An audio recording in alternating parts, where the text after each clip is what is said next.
Hello everyone, welcome to my channel. जैसे कि आपका 2 दिन के बाद एग्ज़ाम होने वाला है, पेपर 1 पे हम फोकस करेंगे अभी। ठीक है, मैं जो छोटा सा टॉपिक लेके आई हूँ वो मॉड्यूल्स लेके आई हूँ कि मॉड्यूल्स क्या होता है, सब मॉड्यूल्स क्या होता है, क्या दो सब मॉड्यूल्स का इंटरसेक्शन भी मॉड्यूल होगा, यही आपको इस क्वेश्चन में प्रूव करना है। देखो, इस क्वेश्चन को करने से पहले ना पूछ तो रहा है आपसे कि सब मॉड्यूल को डिफाइन करना है और शो करना है। इसमें एक और क्वेश्चन मतलब यहाँ पे था कि define submodule and show that intersection of two submodule is also सब मॉड्यूल।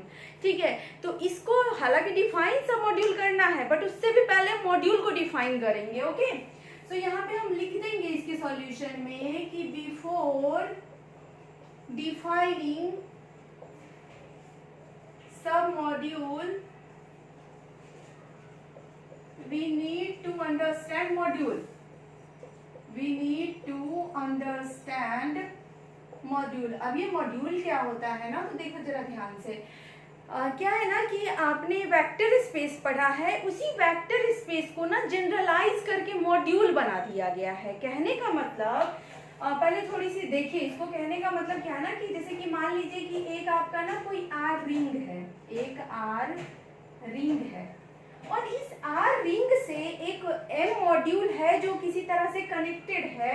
मान लीजिए एम क्या है, एक मॉड्यूल है। अब इस एम को हम मॉड्यूल कब कहेंगे, उसके लिए कुछ कंडीशन है, जरा ध्यान से सुनना मेरी बात। इसके लिए स्टेटमेंट हम लिखेंगे कि let R be a ring then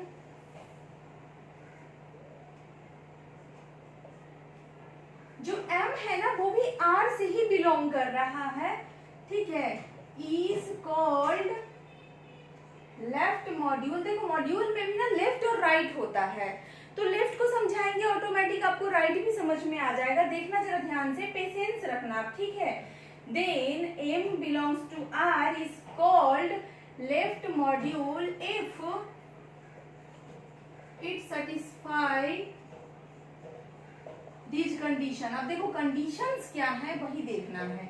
सबसे पहला जो कंडीशन है ना वो आपका ये है कि ये जो m है ना, m एक अबेलियन ग्रुप होना चाहिए ओवर एडिशन, मतलब अबेलियन सेट होना चाहिए आपका ओवर एडिशन। ठीक है, जो अबेलियन ग्रुप होता है वो एडिशन पे भी अबेलियन हो सकता है, मल्टीप्लीकेशन पे भी, बट m को अबेलियन होना है किस पे, एडिशन पे। ध्यान देना इस बात को, m must be abelian, सिर्फ अबेलियन ही लिख दो। ठीक है, अच्छा m को अबेलियन कहने का मतलब क्या हुआ, दैट इज, इसका मतलब क्या हुआ, मान लो कि m के अंदर ना आपका मतलब x, y है, मान लीजिए। ठीक है, कि m के अंदर दो एलिमेंट है x, y, या फिर m1 m2 मान लो इसके अंदर क्या है m1 m2 दो एलिमेंट हैं। तो अगर इसको मैं अबेलियन कह रही हूँ तो ये क्या क्या प्रॉपर्टी फॉलो करेगा, उसको आप चाहो तो छोटे में लिख सकते हो, that is m should follow closure associative. तीसरा आपका क्या है, आइडेंटिटी एलिमेंट होना चाहिए। और ये जो फिर आइडेंटिटी के बाद क्या है आपका कि इनवर्स भी होना चाहिए इसके पास। और लास्ट अबेलियन होने के लिए सबसे इंपॉर्टेंट जो है वो क्या है आपका कि कम्यूटेटिव भी होना चाहिए। क्या होना चाहिए, कम्यूटेटिव भी होना चाहिए। अच्छा, जितना चीज मैंने लिखा इसका मतलब तो आपको समझ में आ रहा होगा ना। जैसे मैंने कहा m को क्लोजर होना चाहिए, यानी m1 प्लस m2 अगर हम करें तो जो भी रिजल्ट आएगा वो भी m से बिलोंग करना चाहिए। मतलब इसको इन शॉर्ट कह सकते हैं कि m1 प्लस m2 भी किससे बिलोंग करना चाहिए, m से। एसोसिएटिव कहने का क्या मतलब होता है कि अगर आप m1 प्लस m2 करते हो और किसी में अगर कोई तीसरा एलिमेंट आप ले आते हो, जैसे m3 ले आते हो, तो इसको अगर आप चेंज भी कर देते हो ना तो भी आपका रिजल्ट जो है ये सेम ही रहेगा। क्लियर है ये चीज। आइडेंटिटी कहने का मतलब है कि वहां इसमें एक ना एक ऐसा एलिमेंट होना चाहिए जो कि एडिशन करने पे वापस से सेम रिजल्ट दे दे। जैसे कि 0 पे जो आप एडिशन करते हो उसमें आइडेंटिटी क्या होता है, 5 एलिमेंट होता है, 0 एलिमेंट होता है ना। उसी तरह इनवर्स का भी मतलब अगर लिखना चाहो आप तो लिख सकते हो, ठीक है। अब जरा ध्यान से देखना कि मैंने कहा m को मॉड्यूल होने के लिए सबसे पहला कंडीशन तो ये है कि m must be what, abelian, ठीक। दूसरा क्या है कंडीशन, चलो इसको फटाफट लिखिए फिर इसको इरेज करते हैं, ठीक है।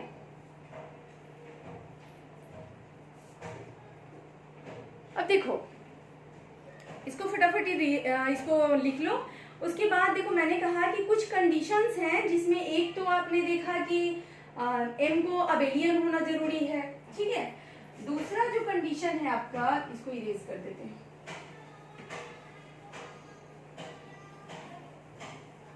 देखो दूसरा जो कंडीशन है, मान लो कि ये आपका रिंग है और ये इससे रिलेट कर रहा है एक मॉड्यूल m। मैंने कहा कि इसमें बहुत सारे एलिमेंट है, मान लो m1 m2 और रिंग में मान लीजिए r1 r2 इस तरीके से है, ठीक। तो पहला तो कंडीशन था कि m जो है दैट मस्ट बी अबेलियन।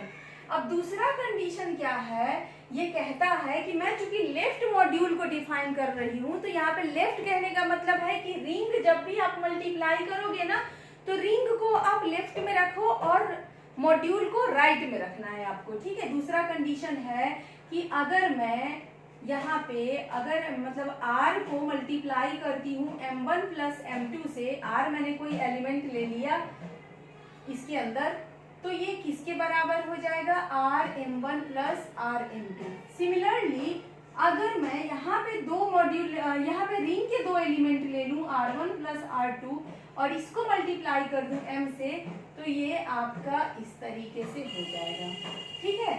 और जो आपका लास्ट है वो क्या कहता है कि अगर आप दो रिंग के एलिमेंट ले लो, जैसे r1 r2 ले लिया और एक आप मॉड्यूल ले लिए, ठीक है, तो इन दोनों को अगर मल्टीप्लाई करते हैं तो ये आपका इक्वल हो जाता है दो रिंग और इसको मल्टीप्लाई करने के बराबर, ठीक है। तो यही आपका बोलता है कि कोई भी m को मॉड्यूल हम तब कहेंगे जब इन सब चीजों को वो क्या करे, फॉलो करे। क्लियर है ये चीज। अब हम सब मॉड्यूल को डिफाइन करेंगे, क्लियर है ना। देखो क्वेश्चन में हमसे मॉड्यूल नहीं पूछा था, क्वेश्चन में हमसे सब मॉड्यूल पूछा था, बट जब तक मॉड्यूल नहीं समझाओगे तो सब मॉड्यूल कैसे आप समझा दोगे, है ना।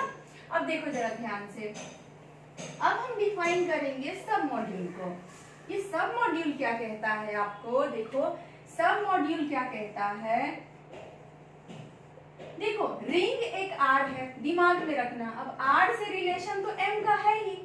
अब m का कह रहा है कि कोई सब मॉड्यूल है, मान लो मैंने कहा कि मान लीजिए ये जो n है ना, m का क्या है, सब मॉड्यूल है। इसको हम डिफाइन कैसे करेंगे, सब मॉड्यूल ऑफ m। अब इसको देखो डिफाइन कैसे करेंगे, तो लिखेंगे कि n is called submodule of m if n को हम m का सब मॉड्यूल तभी कहेंगे जब ऐसा हो जाए, नंबर 1 कि मान लो कि दो एलिमेंट है आपका जो n में है, दो एलिमेंट x और y मान लीजिए कि n में है, ठीक है। देन तब क्या होना चाहिए, x प्लस वाई जो है वो भी आपका n के अंदर होना चाहिए। अगर x और y है तो इसके अंदर x प्लस वाई भी होना चाहिए, ठीक है। और दूसरा जो कंडीशन है वो ये है कि मान लो कि कोई एलिमेंट x है n के अंदर, जैसे मैंने लिखा x कहाँ है, n के अंदर, और कोई एलिमेंट है r जो कहाँ है, r के अंदर। तब जब हम x और r को मल्टीप्लाई करेंगे ना, अगर हम x और r को मल्टीप्लाई करें तो वो भी आपको कहाँ मिलना चाहिए, n के अंदर। क्लियर है ये चीज। ये चीज आपको ध्यान देना है। देखो ये जो कंडीशन है ना, इसको एकदम याद कर लीजिए कि सब मॉड्यूल हम तभी किसी को कहेंगे जब, यहाँ पे देखो m का कंडीशन नहीं लिखना है, वो ऑटोमेटिक फुलफिल हो जाएगा। अगर ये रिंग है r तो m के अंदर के जो एलिमेंट होंगे वो तो अपना इसके साथ फुलफिल कर ही रहा होगा कंडीशन, बेसिक जो कंडीशन है। अब ये जो n है, n को इसका सब मॉड्यूल होने के लिए इसको भी कुछ कंडीशन r के साथ फुलफिल करना पड़ेगा। वो कंडीशन क्या है कि n में मान लीजिए दो एलिमेंट है तो दोनों एलिमेंट का जो सम होगा एडिशन वो भी n में मौजूद होना चाहिए। क्लियर है। और जो है आपका अगर कोई एलिमेंट n में है तो उसको r के साथ मल्टीप्लाई कर दें तो वो प्रोडक्ट भी आपका n में मौजूद होना चाहिए, उस सब मॉड्यूल में मौजूद होना चाहिए। क्लियर है, ये चीज समझ में आ गया। अब देखो इतना समझने के बाद ना इस क्वेश्चन में कोई जान ही नहीं बचा है, 1 सेकंड में बना लोगे आप। क्या है क्वेश्चन, तो देखो ध्यान से।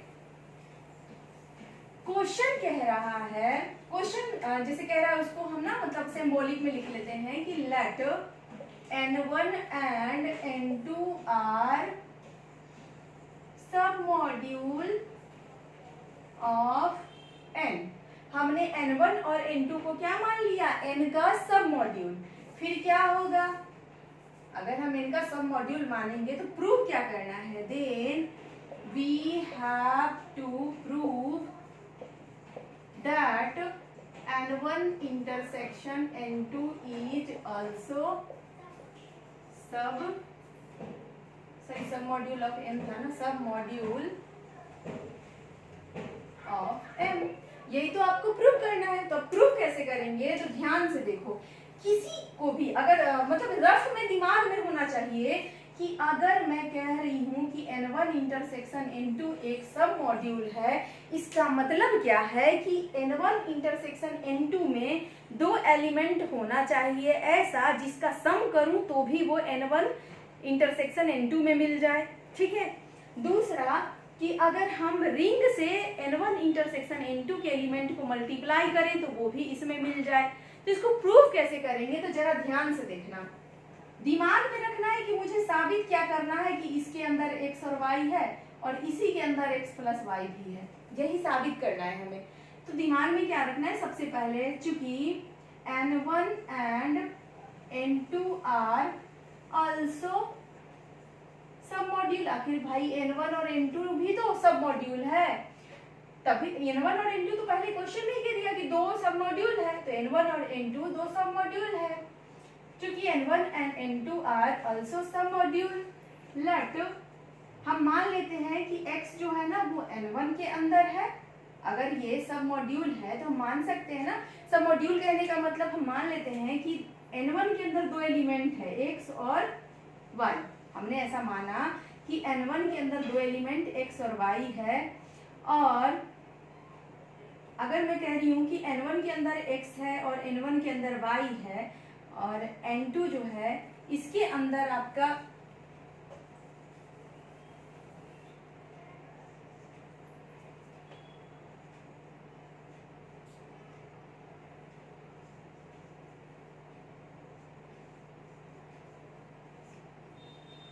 ठीक है। मैंने कहा कि n1 और n2 दोनों क्या है, सब मॉड्यूल है। अगर दोनों सब मॉड्यूल है तो दोनों के अंदर अगर x और y है तो दोनों के अंदर क्या होगा, x और y का प्लस भी तो होगा। तो हम यहाँ से ये भी तो कहेंगे कि x प्लस y भी कहाँ होगा, n1 के अंदर होगा, और x प्लस y भी कहाँ होगा, n2 के अंदर भी होगा। क्लियर है ये चीज। अब देखो x प्लस वाई n1 के अंदर भी है और x प्लस वाई n2 के अंदर भी है। अगर दो सेट में सेम चीज मौजूद हो, 2 सेट मैंने लिया, यहाँ भी 2 है यहाँ भी 2 है, तो दोनों सेट के इंटरसेक्शन को अगर मैं निकालूंगी तो वहां भी तो 2 आएगा, है कि नहीं। सो x प्लस वाई जो है ये आपका n1 इंटरसेक्शन n2 में भी आ जाएगा। ये चीज साबित हो गया ना आपका। देखो जरा ध्यान से, तो ये जो फर्स्ट कंडीशन था उसको तो हमने प्रूव कर लिया, ये एकदम मतलब चुटकी का काम हो गया आपका कि n1 भी आपका क्या है, सब मॉड्यूल है, और n2 भी आपका क्या है, सब मॉड्यूल है। तो सब मॉड्यूल की जो बेसिक कंडीशन है उसको तो दोनों फुलफिल करेगा ना, कि x प्लस वाई n1 का भी है और x प्लस वाई n2 का भी है। क्लियर है। अब जब इन दोनों में है तो इसके इंटरसेक्शन में भी होगा, यही चीज तो हमें साबित करना था। क्लियर है ये चीज। मतलब इसको ना आप या फिर ऐसे भी लिख सकते थे, 1 सेकेंड रुको और क्लियरिटी आएगा यहाँ पे, ध्यान से देखना। इसको ना अगर इस तरीके से लिखते हैं तो और ज्यादा अच्छे से समझ में आएगा कि हम ना क्या करें। जैसे मैंने आपको टोपोलॉजी में भी सिखाया था कि आपको ना एक चीज मानना है और एक चीज को प्रूव करना है। ठीक। अब देखो जैसे कि हमें ना प्रूव करना है कि n1 इंटरसेक्शन n2 में ही x प्लस वाई है, तो आप ना मान लो पहले ना मतलब मान लो कि x जो है ना वो n1 इंटरसेक्शन n2 में है। n1 इंटरसेक्शन n2 में 2 एलिमेंट है, हम ये मान लेते हैं कि n1 इंटरसेक्शन n2 में क्या है, x है और n1 इंटरसेक्शन n2 में क्या है, y है। क्लियर है। अगर मैं कह रही हूँ कि x जो है दोनों के इंटरसेक्शन में है, इसका मतलब क्या है कि x दोनों में अलग अलग भी होगा, x दोनों में अलग अलग भी होगा। अगर मैं कह रही हूँ कि y दोनों के इंटरसेक्शन में है, यानी y दोनों में अलग अलग भी होगा। ये चीज क्लियर है, ये ज्यादा क्लियरली आपको समझ में आएगा। क्लियर है। अब देखो, हमने कहा y मतलब x जो है n1 में है और y जो है वो भी n1 में है। ठीक है। हमने कहा x जो है वो n2 में है और y जो है वो भी n2 में है। तो हम x प्लस वाई करेंगे तो वो भी आपको n1 में ही ना मिलेगा। x प्लस वाई करो तो वो भी n1 में मिल जाएगा। अगर x प्लस वाई करेंगे तो वो भी आपका n2 में मिल जाएगा। इसका मतलब क्या हुआ कि आपका x प्लस वाई इन दोनों के इंटरसेक्शन में भी मिल जाएगा। क्लियर है। यही चीज हमें लिख देना है। क्लियर। अब देखो जरा सेकेंड चीज जो था, मतलब एक तो हमने ये फर्स्ट कंडीशन साबित कर दिया, सब मॉड्यूल होने के लिए दो कंडीशन था। पहला तो ये था, दूसरा था कि अगर हम मान लेते हैं कि n1 n2 के इंटरसेक्शन में x है तो उसी में आपका xr भी होना चाहिए। क्लियर है। तो हम चलो इसको प्रूव करते हैं। हमने कहा कि लेट x जो है वो कहां से बिलोंग करता है, n1 इंटरसेक्शन n2 से। ठीक है। तो हमें प्रूव करना क्या है कि वी हैव टू प्रूव कि xr जो है वो भी किससे बिलोंग करेगा, यही तो हमें साबित करना है ना। अब देखना जरा, चूंकि x जो है वो n1 इंटरसेक्शन n2 से बिलोंग कर रहा है। क्लियर है। तो इसका मतलब क्या हो जाएगा कि x जो है वो n1 से भी बिलोंग करेगा। अगर कोई भी चीज दोनों के इंटरसेक्शन में है, इसका मतलब है अलग अलग भी दोनों में रहा होगा तभी तो इंटरसेक्शन में आया। एंड x जो है वो आपका n2 से भी बिलोंग करेगा। ये चीज समझ में आया। अब देखो जरा, चूंकि n1 and n2 are itself a submodule, n1 और n2 क्या है, ये खुद भी तो एक सब मॉड्यूल है। और सब मॉड्यूल जब है ये खुद, तो इसका मतलब है जब इसके अंदर x है तो xr भी होगा, है कि नहीं। इसीलिए जो xr है वो n1 में भी होगा और xr जो है वो n2 में भी होगा। अब एक बात बताओ, कोई एलिमेंट n1 में भी है और n2 में भी है, इसका मतलब क्या है कि दोनों में होगा। दैट इम्प्लाइज कि xr belongs to n1 intersection n2। ये आपको बहुत आराम से अच्छे से समझ में आ गया होगा, है ना। कितना आसान है, एकदम बच्चों वाला है। देखो आपको ध्यान रखना है, सब मॉड्यूल के लिए दो कंडीशन है। कंडीशन क्या है कि जो जिसको भी आप सब मॉड्यूल कह रहे हो उसमें दो एलिमेंट आपको मानना है और उसको साबित कर देना है कि उसका सम जो है, एडिशन जो है वो भी उसी में मौजूद है। क्लियर है। सेकेंड कंडीशन है कि आपको एक एलिमेंट कोई भी x मान लेना है कि सब मॉड्यूल में है और फिर क्या करना है, रिंग से मल्टीप्लाई करके फिर साबित करना है कि वो भी उसी के अंदर मौजूद है। क्लियर है। सो आई होप कि आपको समझ में आ गया होगा। बस इसके बाद में 10B भी आपको अभी शेयर कर देती हूँ। प्लीज प्लीज प्लीज आप वीडियो को लाइक करिए, सब्सक्राइब करिए चैनल को और थोड़ा सपोर्ट करो। मैं इसके आंसर भी डिस्क्रिप्शन बॉक्स में अच्छे से लिख के डाल दूंगी। क्लियर है। अब 10B भी मैं डिस्कस कर लेती हूँ नेक्स्ट वीडियो में। ठीक है। Keep watching. Thank you.